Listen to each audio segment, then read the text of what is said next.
मित्रों नमस्कार, आप देखना प्रारंभ कर चुके हैं खबराना.com। मैं हूं आपका होस्ट धीरेन्द्र गुप्ता। आज आप देख रहे हैं हमारे विशेष कार्यक्रम उल्टी बात में कांग्रेस के जिला महासचिव बलवीर छिल्लर, जो कि किसान यूनियन के प्रदेशाध्यक्ष भी हैं। बात करेंगे तो बात निकलेगी भी। सीधी सीधी बात करते हैं कि किसान आंदोलन के रास्ते कहीं वो मुंडावर की टिकट के रास्ते पे तो नहीं जा रहे हैं। मैं किसान का बेटा हूँ। बचपन से मेरा दादा, मेरे पिताजी, आज मैं खेती करता हूँ। दिन में मेरी खेती में खुद संभालता हूँ। मैं किसान का बेटा हूँ। पहले पार्टी बाद की बातें हैं। आज पहले दिन से ही मैं किसान अंदर राजनीति की बातें हैं तो राजनीति तो मैं पहले से भी कर रहा हूँ, और मैं किसान के मामले में किसी तरह की राजनीति नहीं करता। अगर कांग्रेस आपको मुंडावर से विधानसभा का टिकट देती है तो मुंडावर की ऐसी क्या प्रमुख समस्या है जिन्हें आप निपटाना चाहेंगे? मुंडावर में तो समस्या ही समस्या। आज तक मुंडावर का विकास क्या हुआ है? मुंडावर के अंदर आज कोई अधिकारी इसलिए टिकता नहीं माना आकर अधिकारी रह रहे हैं क्योंकि वो रहने की सुविधा नहीं है। लेकिन इसका दोष आप किसको देंगे? पहले तो मेजर ओपी यादव भी रहे हैं यहाँ के विधायक। वो आप मेजर ओपी यादव ने बीच में काम किया, उसको एक कार्यकाल मिला, दूसरा कार्यकाल मिलता तो पूरा होता। मेजर ओपी यादव ने एडिशनल एसपी ऑफिस नहीं माना, मुंडावर विधानसभा में खोला, एसटी कई दफ्तर खोले, उसने काम किया, काफ़ी गेस्ट हाउस खोला, पनोरमा खोला, काफ़ी काम किया, पर उसको मौका इतना नहीं मिल पाया जितना उनको करना चाहिए था। नहीं, जो अलीबख्श का पैनोरमा तो विधायक धर्मपाल चौधरी जी सिरे कोई लो, वो चीज़ें सब कांग्रेस के टाइम के ही बनाई हुई चीज़ें थी। अब सिरे तो कोई भी ले सकता है, जो राज में रहेगा उसको कौन रोकता है? आप भी समझते हो। नहीं, लेकिन आप ऐसा कौन सा कार्य करेंगे? आपकी नज़र में ऐसा कौन सा काम है जो अभी तक इन विधायकों से रह गया और आप करेंगे उसको? मेरा मॉडल, मुंडावर का मॉडल, मैंने तो ये सोचा है कि मुंडावर चारों तरफ से जोड़ा जाए, चौड़े रोड हों और एक कस्बे का किसी तरह का मॉल, रहने के हाउसिंग सोसाइटी, अच्छे दफ्तर, अच्छी सुविधाएं, ताकि वहाँ का अच्छी हॉस्पिटल्स, अच्छी मेडिकल सुविधा। अभी आपने अच्छी सड़क की बात की। कांग्रेस की सरकार आपकी अपनी सरकार है, विधायक चाहे यहाँ बीजेपी के हों, लेकिन सरकार आपकी है। एक सड़क है जो शाजापुर से बड़ौद निकलती है, या यूँ कहूँ कि हमारे ज़िले को, अलवर शहर को शाजापुर हाईवे से जोड़ती है। इस सड़क को लेकर बेरुखी भी क्यों? ऐसा जी, इस सड़क की बेरुखी इसलिए है कि माननीय विधायक जी इस टाइम तो इस दुनिया में नहीं है जी। उन्होंने बिना प्रोग्राम स्कीम बने ही पत्थर लगा दिया था। वो पॉलिटिकल स्टैंड होगा उसमें, बीजेपी के टाइम के, बीजेपी में टाइम में वो काम शुरू हो गया। नहीं, वो तो खबर लगी थी कि भाई उन्होंने बिना किसी कार्य योजना के प्रस्तावित हुए और उन्होंने पत्थर लगा दिया था। मैं उसकी तो बात ही नहीं कर रहा, लेकिन अब तो सरकार आपकी, अब तो पत्थर से निकल कर बात होनी चाहिए, अब तो सड़क का निर्माण होना चाहिए। अब जो भी काम, कांग्रेस सरकार की नीतियाँ बिल्कुल साफ होती हैं, कांग्रेस काम करेगी। ये तो मैं नहीं कह सकता कि काम कोई मुंडावर का रुकेगा, परंतु जो मुंडावर से हमने जिसको टिकट दी थी वो व्यक्ति छोड़ के बीजेपी में भाग गया। मैं कह रहा हूँ कि आपके तो बहरोड में भी विधायक नहीं है बलजीत, वो भी तो निर्दलीय हैं, लेकिन आपको समर्थन दे रहे तो उनके काम हो रहे हैं, लेकिन मुंडावर में काम नहीं हो रहे हैं। बलजीत तो सरकार का ये दोगलापन नहीं है क्या? बलजीत तो सरकार के साथ है समर्थन। तो मतलब मंजीत अगर सरकार के साथ नहीं तो उसके काम नहीं होंगे? मंजीत काम कराने की कोशिश करे ना, काम लिख के दे, कौन मना करता है? तो सड़क तो काफ़ी बहुप्रतीक्षित है। सड़क तो काफ़ी बार, कभी ठेकेदार भग गया, कभी कांग्रेस ने रोडे अटका दिए, कभी बीजेपी ने रोडे अटका दिए, तो ये रोड तो बेचारी परेशानी रही है ना। देवेंद्र जी, ये रोड जनता परेशान हुई है, नेता परेशान नहीं हुए। आम जनता परेशान, हमारी भी गाड़ी है वहाँ से, आपकी भी गाड़ी जाती है। आम जनता तो किसान आंदोलन से भी परेशान है। आप हाईवे रोक कर बैठे हुए हैं, लोगों के उद्योग नहीं चल पा रहे, ट्रक यूनियन के ट्रक नहीं चल पा रहे हैं। ऐसा जी, ये आज तो उनको बुरा लग रहा है, और आने वाली पीढ़ी के लिए जो हम मेहनत कर रहे हैं, मुझे एक व्यक्ति बता दे, 2 घंटा बैठ के दिखा दे। तो मुझे आप ये बता दें कि किसान बिल में ऐसा क्या खराब है जो बदलना चाहिए? किसान बिल, किसान बिल में अच्छा ही क्या है? मुझे बताए तो सही, आप बुरा क्या है? मैं ये कहना चाहता हूँ जी, हमें तो इतना है कि हमारी एमएसपी कानून में लागू कर दी जाए जी। एमएसपी गारंटी कानून हो जाए, गारंटी कानून हो जाए, और सरकार एमएसपी माल खरीदे जी। हमें कोई आपत्ति नहीं, करे तो सही। तीनों कृषि बिल, ये तो एमएसपी की बात है। एमएसपी लागू होने के बाद, कानून मानने के बाद, तो तीनों कृषि बिल तो ऑटोमेटिक ही निरस्त हो जाएंगे। वो तो फिर उसकी कोई मानता ही नहीं है। जब एमएसपी गारंटी में 100% खरीदारी सरकार कर लेगी किसान की, तो फिर ये चीज़ें बचेंगी नहीं जी। अपना उद्देश्य था कि एमएसपी पे माल खरीदे, सरकार 100% खरीदे, 5-6% माल खरीदे। अगर हम पार्टी की बात करें, पार्टी लाइन कि आप कांग्रेस से हैं, आपको नहीं लगता कि जो जनता परेशान है इस आंदोलन से, आसपास के लोग परेशान हैं, उन्होंने आंदोलन भी किए हैं कि किसान आंदोलनकारी यहाँ से हटे रोड से। आपके लिए उन्होंने एक वो भी दिया था कि आप पास के किसी खेत में आप रुक जाएं। ऐसा जी, जो किसान तो कोई परेशान है नहीं, ये बीजेपी के और आरएसएस के लोग परेशान हैं जी। उसको स्टंट भी वही कर रहे हैं, और जो गोदी मीडिया है, मोदी मीडिया है, वो परेशान कर रहा है। जो अच्छा किसान का बेटा पत्रकार है, मीडिया का है, उसको सच्चाई पता है। हमें क्या कुछ यहाँ मिल थोड़ी रहा है, हम तो अपना समय अपने आने वाली पीढ़ी को बचाने के लिए कर रहे हैं, इसलिए हम यहाँ पढ़े। हमारा कोई इससे उद्देश्य थोड़ी किसी को परेशान करना। अगर ये मोदी कानून एमएसपी में लागू कर दे, गारंटी में कर दे, एमएसपी कानूनी गारंटी कर दे, हमें कोई दिक्कत नहीं। वो कहे कि मैं कल जारी करता हूँ, लागू करता हूँ, हम परसों से हमारा आंदोलन, हमें क्या दिक्कत है। किसी को भी पत्रकार महोदय जी ये खुशी नहीं होती कि कोई भी आदमी, हम आज कोई एम्बुलेंस को परेशान किसी तरह का हेजिटेशन नहीं किया, चलते आदमी किसी को परेशान किया हो तो बताओ, हमारे बैठने के बाद इस इलाके में कोई किसी तरह की लूटपाट हुई हो तो बताओ। हम तो बिल्कुल शांति गांधीवादी तरीके से आंदोलन कर रहे हैं। सरकार अपने हमारी मांगे मान ले, हम अपने किसान के बेटे अपनी खेती में चले जाएंगे। अब हम एक पैर हमारा खेत में, एक पैर आंदोलन में है जी, तो हम कौन से इस बात से खुश हैं। बाकी राजनीतिक बातें वहाँ की जाती हैं। हमारा जन्म है मुंडावर विधानसभा, हमारा जन्म अलवर जिले में हमने जन्म लिया है, तो हम अपने जिले की, अपनी मातृभूमि की रक्षा नहीं करेंगे। तो मातृभूमि की रक्षा के लिए आपने कोई ऐसा एपिसोड चलाया हो, कोई ऐसा आंदोलन चलाया हो, किसानों की जमीनों का अधिग्रहण हुआ? कांग्रेस में आप भी तो चुप रहे। आप ऐसा डीएमआईसी का जो हुआ था, डीएमआईसी में भी आप चुप रहे। चुप नहीं रहे सर। हमने मुआवजा के लिए जो किसान गए, आप इन किसानों से पूछ सकते हो। नहीं, उनके साथ और भी पूरा हुआ। आपने 10 गांव लिए, 5 गांव आपने छोड़ दिए।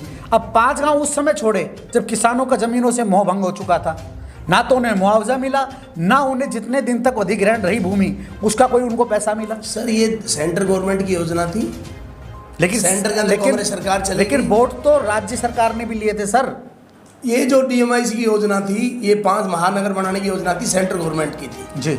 सेंट्रल गवर्नमेंट कांग्रेस सरकार नहीं होते, बीजेपी ने उसका उल्टा कर। लेकिन आप उसके लिए युद्ध लड़ाई करते। आप जब आप पेट्रोल के लिए, पेट्रोल में हरियाणा सरकार ने उस पर सेस कम किया हुआ है, तो आपकी राजस्थान सरकार सेस कम क्यों नहीं करती? कल आप पेट्रोल पंप के लिए घेराव कर रहे थे, आप बड़ी बड़ी बात कर रहे थे कि पेट्रोल के रेट कम होने चाहिए। अपने आप कम हो जाएंगे, आप सेस कम कीजिए ना।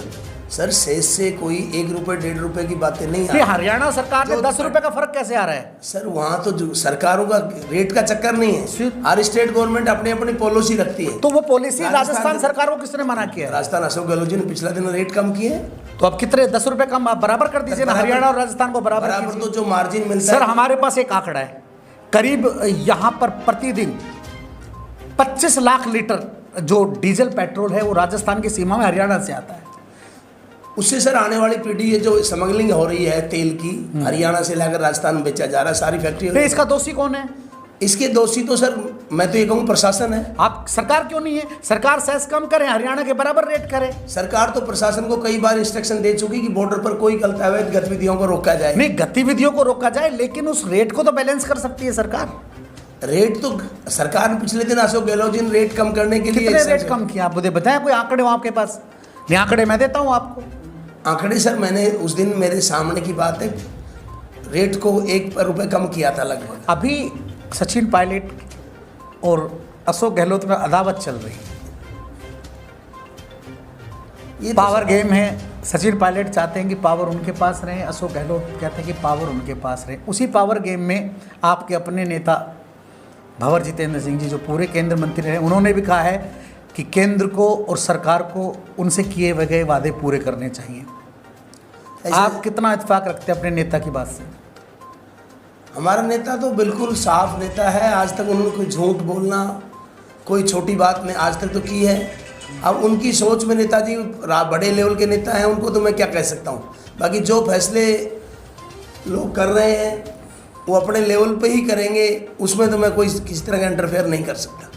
इतना मेरा कद नहीं कि मैं उनकी बात को कहीं। लेकिन आप अगर किन के पक्ष में रहेंगे? जहाँ आपका नेता जाएगा उसके पक्ष में रहेंगे या कांग्रेस के पक्ष में रहेंगे? हमारा नेता जाएगा साहब, वहाँ जाएंगे हम तो। भला आपकी कांग्रेस से आपका कोई लेना देना? हमारा नेता ऐसा काम करेगा नहीं, दूसरी पार्टी में फिर भी कैसा नहीं? उनकी जो माता जी थी वो भाजपा से कांग्रेस, जब वो कांग्रेस में आ सकते तो कांग्रेस से भाजपा में जा सकते। माता जी उस टाइम माता जी का कद अपनी जगह था, युवरानी नहीं। आप मुझे उदाहरण दे, ज्योतिरादित्य सिंधिया भी तो कांग्रेस में थे, उनके पिताजी कांग्रेस में थे और वो बीजेपी में चले गए। जी जितेंद्र सिंह जी की जो क्वालिटी है वो अपने सिद्धांत पर चलते हैं।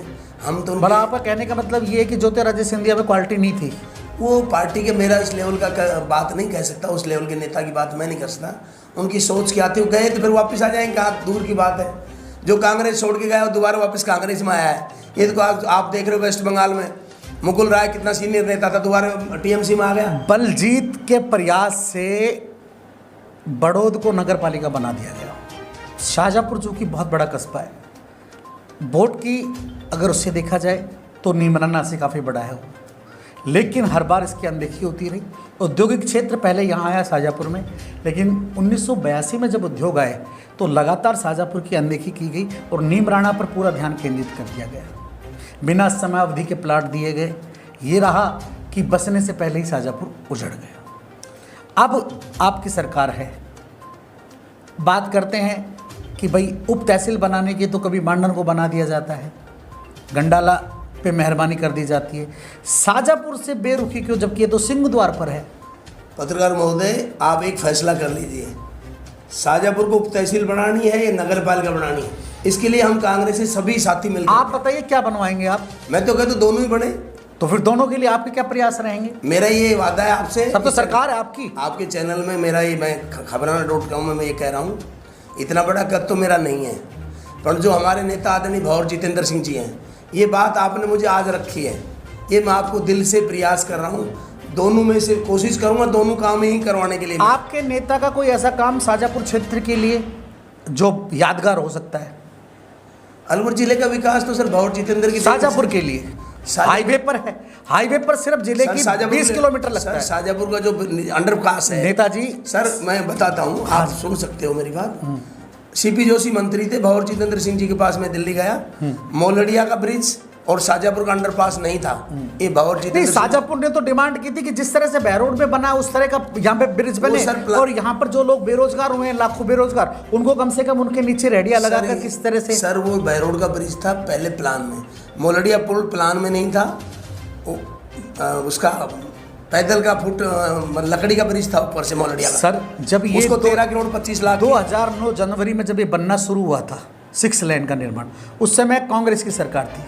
सीपी जोशी जी सड़क परिवहन मंत्री थे, उनके पास ये मंत्रालय था, केंद्रीय राज्य मंत्री थे, लेकिन तब ये पूरा नहीं हो पाया। फिर ठीकरा फूटा बीजेपी सरकार पर।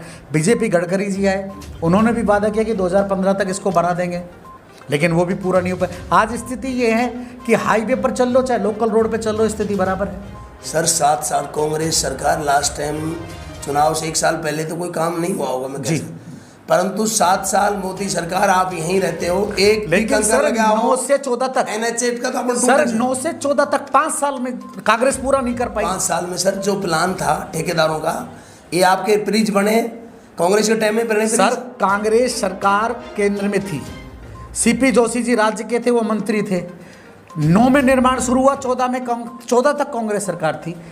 5 साल में ऐसे क्या कारण रहे कि कांग्रेस इसको पूरा नहीं करवा पाई। सर जो ठेकेदार लोग होते हैं, जो कंपनियां थी, वो कोई भाग्य कोई ठेकेदार हेरा फेरी करके चल गया, सरकारी काम थे। पर कांग्रेस के प्रयास के बाद मुझे आप ये बताइए ना, 2014 के बाद कोई रोडी भी लगी है तो मुझे बता दो आप। अच्छा सर, अब बात करते हैं DMIC आया या फिर जो भी मुआवजा देना था, मुआवजा बढ़ाने की बात, उस समय आपके नेता गली गली गांव गांव जाते थे और बात करते थे कि सब मुआवजा बढ़ना चाहिए किसानों का, एक ही डोल है। शाहजहाँपुर के DMIC के जो रेट है, DLC रेट अलग हैं, और जब वही रेट पर गुड़गांव में, गुलकोटा या जोनाचा में जाते हैं तो रेट विपरीत है। उस समय का युद्ध अब क्यों नहीं, अब लड़ाई क्यों नहीं?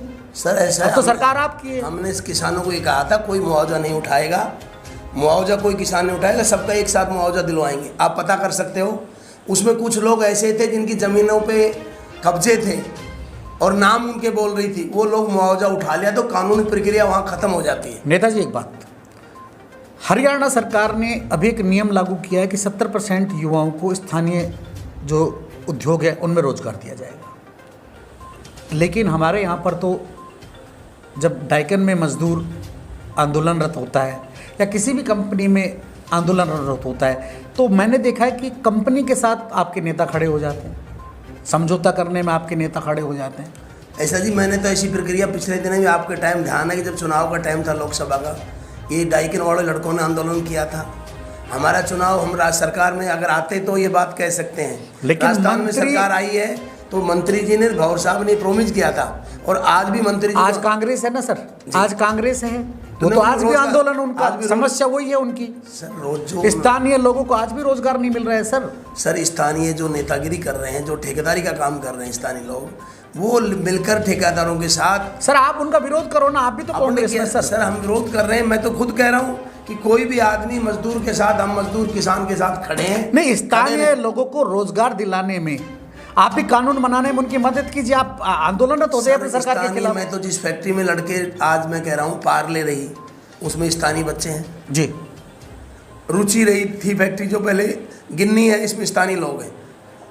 कितने परसेंट स्थानीय लोग हैं भाई? हमारे टाइम में तो पार्ले फैक्ट्री में जब हम थे तो मैं तो ये कहता हूँ 70% से लगभग लोकल लोग लगाए थे, वो छोड़ के दूसरी फैक्ट्री में चले गए सैलरी के चक्कर में। आज भी मेरे गांव के 10-15 बच्चे पार्ले में काम करते हैं, जिनको नहीं आपके अपने लोग काम करते हैं, मैं तो पूरे क्षेत्र की बात कर रहा हूँ। क्षेत्र के लोग कह रहा हूँ, मैं एग्जाम्पल दे रहा हूँ मेरे गाँव का। आप डाटा दीजिए मुझे, अगर इस तरह का कोई है तो 70% का। 70 पार्ले जी कंपनी का डाटा मेरे पास है, मैं दे देता हूँ। मैं क्या बोलता हूँ, पार्ले कंपनी की आज की बात नहीं कर रहा हूँ मैं, आज से जब कांग्रेस सरकार थी, पार्ले फैक्ट्री चली थी जी, उस टाइम का आप डाटा निकाल सकते हो, जब हम जाकर खड़े होते थे। आज तो क्या राजनीति हो रही है, एक आदमी वर्कर को ले जाके खड़ा करके वर्कर की बात नहीं। आप उस राजनीति को खत्म कर दीजिए ना, हरियाणा की तरह आप कानून बना दीजिए कि भाई स्थानीय उद्योगों में स्थानीय लोगों को 70% रोजगार दिया जाए। सर ये कानून तो माननीय भंवर जितेंद्र सिंह जी ने कहा था कि हमारे लोकल आदमी को, लेकिन बना तो नहीं ना, कहा। परंतु आप श्रम मंत्री जी ने, मेरी बात हुई थी पिछले दिन, उसने कहा जी लोकल के ही लिए अपन कोशिश कर रहे हैं। आपके मंत्री ने तो ये भी कहा था कि बुलेट ट्रेन आएगी। बुलेट ट्रेन सर कांग्रेस ने की थी, बीजेपी उस काम को नहीं। कांग्रेस ने तो उस टाइम आप बजट में देख सकते हो, उसका फंडिंग देख सकते हो, 32,000। 5 साल में एक पिलर खड़ा नहीं कर पाई कांग्रेस बुलेट ट्रेन का। लास्ट वाले बजट की बात है सर, आप ध्यान दो, ये जो घोषणा हुई थी चुनाव का आखिरी बजट, मतलब जो घोषणा है वो लास्ट बजट में कर दो। अगली सरकार आती तो काम करती रह। आगे जो कांग्रेस ने वादा किया देवेंद्र जी, वो आने वाले समय में सर विकास आपके सामने, विकास का आईना जब भी दिखाया गया, किसी भी सरकार ने दिखाया हो, तो वो अपने अंतिम बजट सत्र में दिखाती। आप आज आप देख रहे हो सर, आज 7 साल बीजेपी का एमपी, पूरे राजस्थान में 25 एमपी हैं बीजेपी, ये तो मानते हो आप। भंवर जितेंद्र सिंह जी ने अलवर जिले को क्या नहीं दिया? अच्छा आप मुझे बताओ क्या नहीं दिया जो आज 25 एमपी नहीं कर पा रहे हो? अकेले जितेंद्र सिंह जी ने अलवर जिले में किया इतना, जो आप पूरे राजस्थान का आप उठा लो डाटा विकास का, और भंवर जितेंद्र का 5 साल का उठा लो, आपको समझ में आ जाएगी।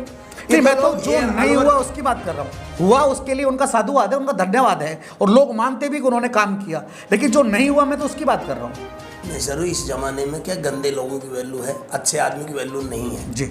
आप देख रहे हो कोई काम नहीं कर रहा उसको तो लोग धन्यवाद दे रहे, कोई किसी को गोली मार रहा है उसको तो कह रहे भाई धन्यवाद, व्हाट्सएप सोशल। ऐसा क्या कारण रहा कि उनको डकार दिया लोगों ने बाद में राजनीति में, उनको सिरमौर बनाया था? सर अलवर जिले की जनता, हमने जातिवाद के खिलाफ जाकर उनका चयन किया था, लेकिन वो किसी एक विशेष जाति के ऊपर मेहरबान हो गए थे। ऐसा कब भंवर जितेंद्र सिंह जी कभी ऐसा? आप आंकड़े उठाकर देख लिए, 400 गैंग हो या कोई भी गैंग हो, उस तरह के काफी। ऐसा है सर, कोई गांव में क्या चर्चा करते हैं आपके सामने, आप तो बहुत से मंचों पे किसी की भैंस चोरी हो तो जितेंद्र सिंह का नाम ले देते हैं, कोई घर में झगड़ा हो तो जितेंद्र सिंह का नाम ले। जितेंद्र सिंह का मेरे को आज 1993 से मैं जुड़ा हुआ हूँ, 27 साल होगी। नहीं मैंने इतने विकासशील, इतने विकास पुरुष थे, आपकी बात, तो फिर दोबारा चयन क्यों नहीं हुआ उनका? धीरेन्द्र जी मैं आपकी बात करता हूँ, उनको हमने बार बार कहा कि साहब लोग आजकल भौतिक हो गए, आम जनता का पर्सनल काम को महत्व देते हैं, उनका भी कोई कुछ भी करे वोट दे ना दे, मुझे अलवर जिले की चिंता है। मुझे आम आदमी चुनाव आया लोकसभा का 1 साल के लिए, जब सांसद बनना था, उस समय उन्होंने करण सिंह जी को आगे कर दिया। ऐसा कुछ नहीं था सर, वो जितेंद्र सिंह जी इतने बिजी, राष्ट्रीय राजनीति में बिजी, चलो मान लेते हैं बहुत बिजी है, लेकिन ऐसा क्या कारण रहा कि विगत 15 सालों में उनका क्या जो उनका प्रभाव था वो खत्म हो गया कि अलवर में लगातार 15 सालों से बीजेपी का विधायक है, वो तो उनका गढ़ है अलवर शहर। तो ऐसा है सर, मेरा निवेदन है, जनता जितेंद्र सिंह जी ने अलवर से चुनाव लड़ेगा, जनता ने कहा था वो चुनाव नहीं लड़े, हमने भी कहा था, उपचुनाव में भी कहा था साहब आप चुनाव लड़ लो, लेकिन कांग्रेस तो मेहरबानी कर सकती थी, उनको उपचुनाव, आप उनको राज्यसभा भी भेज सकती थी, इतने विकासशील पुरुष थे। तो सर मैं कहता हूँ राज्यसभा में जाएंगे, अगला लोकसभा चुनाव भी जीतेंगे, समय का तो इंतजार करो सर, सब कुछ आपके सामने होगा, पार्टी में सब कुछ होगा। पार्टी में बिजी था, इतना बड़ा प्रोग्राम पूरे देश को देख रहे हैं, वो इतने शेड्यूल टाइट है उनके, कि आपके सामने राज्यसभा में जाएंगे, लोकसभा चुनाव भी जीतेंगे, अलवर का दोबारा विकास। अब बातें करते हैं बंगाल की। बंगाल चुनाव में खुशी कैसी है?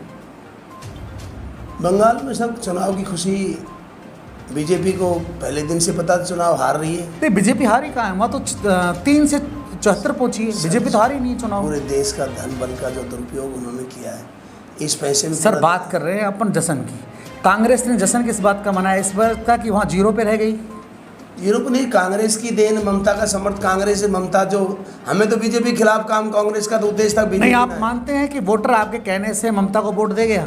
बिल्कुल सर, कांग्रेस का वोटर ने ममता को वोट दिया है।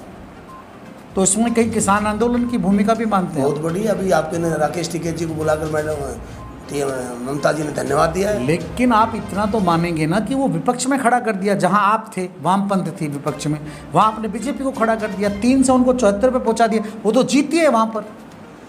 धीरेन्द्र जी, आप बंगाल का पूरा, आप जाकर के, मैं बंगाल रहा हूँ, बीजेपी का बंगाल में दोबारा आप गणित तो देखो। जो लोग बीजेपी में थे, ज़बरदस्ती जो किसी का ईडी की धमकी दे के, कोई धमकी किसी तरह के फंसा के उन नेताओं को लेकर गए थे, वो लोग छोड़ के टीएमसी में कोई काफ़ी दिन हुए क्या? जो दिन का बोला अगर शाम को घर लौटा था। टीएमसी के भी काफ़ी विधायक छोड़ के भाजपा में आए सर। वो सब वापस आ रहे हैं सर, आप देखना। लेकिन कोई कांग्रेस में तो नहीं गया। कांग्रेस का टाइम, कांग्रेस का अब दौर है। कांग्रेस पार्टी में आप मानते दौर गया कांग्रेस का? लोग दौर नहीं गए, कांग्रेस का दौर आ रहा है। अच्छा, समय है, हर चीज नेगेटिव पॉजिटिव चलती रहती है। जनता ने मन नहीं था। चलो, आगामी राजस्थान चुनाव में क्या मानते हैं आप?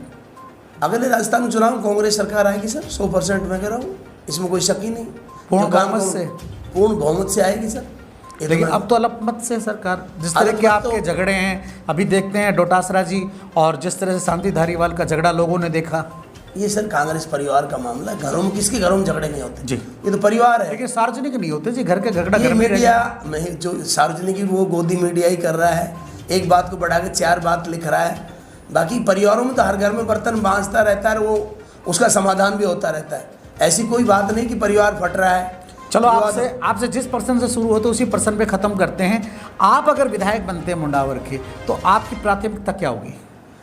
मेरी प्राथमिकता ये होगी सर, मुंडावर की जनता, सबसे पहले वहाँ की बेरोजगारी ख़त्म करने का मेरा उद्देश्य रहेगा। जो लोकल जो भी उद्योग होंगे, सबसे पहले कंडीशनल उद्योग मुंडावर में लगाए जाएंगे। अब भी प्रस्ताव हमने मुंडावर के लिए भेजा है। लेकिन घिलोट के विकास को लेकर, घिलोट में जापानी जोन बनाया, कोरियन जोन बनाया, सेरेमिक जोन बनाया। जब सेरेमिक जोन बना था, सुरेंद्र टीटी उस समय उद्योग मंत्री थे।